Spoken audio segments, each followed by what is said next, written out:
My name is Matthew Walker. I am a professor of neuroscience and psychology at the University of California, Berkeley, and I am the author of the book, Why We Sleep.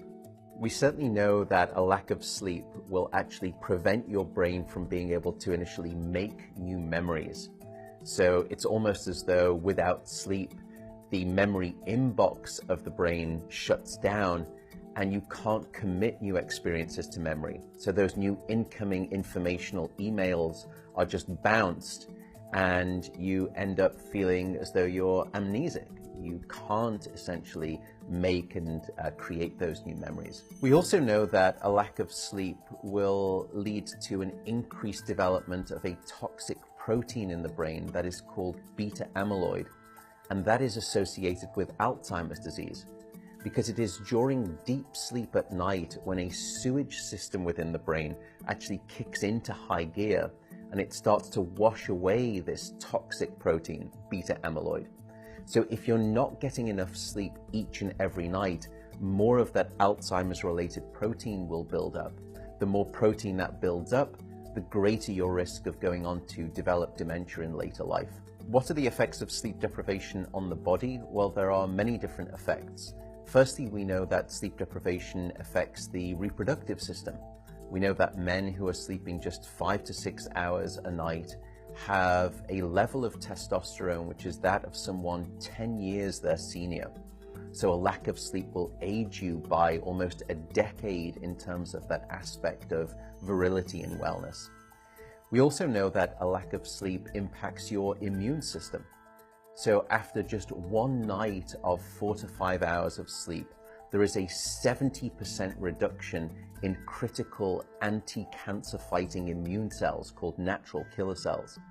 And that's the reason that we know that short sleep duration predicts your risk for developing numerous forms of cancer. And that list currently includes cancer of the bowel, cancer of the prostate, as well as cancer of the breast.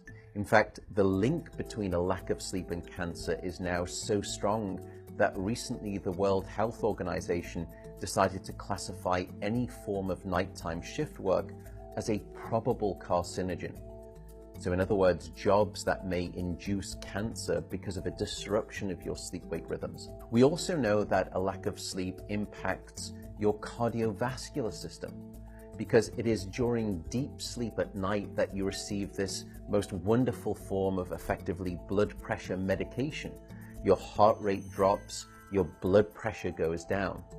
If you're not getting sufficient sleep, you're not getting that reboot of the cardiovascular system. So your blood pressure rises.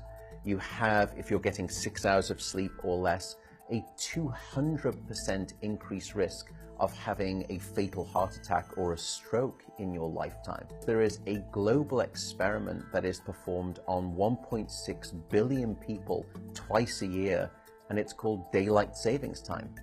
And we know that in the spring, when we lose 1 hour of sleep, we see a subsequent 24% increase in heart attacks the following day. Another question perhaps is, what is the recycle rate of a human being? How long can we actually last without sleep before we start to see declines in your brain function or even impairments within your body? And the answer seems to be about 16 hours of wakefulness. Once you get past 16 hours of being awake, that's when we start to see mental deterioration and physiological deterioration in the body. We know that after you've been awake for 19 or 20 hours, your mental capacity is so impaired that you would be as deficient as someone who is legally drunk behind the wheel of a car. So if you were to ask me what is the recycle rate of a human being, it does seem to be about 16 hours, and we need about 8 hours of sleep to repair the damage of wakefulness. Wakefulness essentially is low-level brain damage.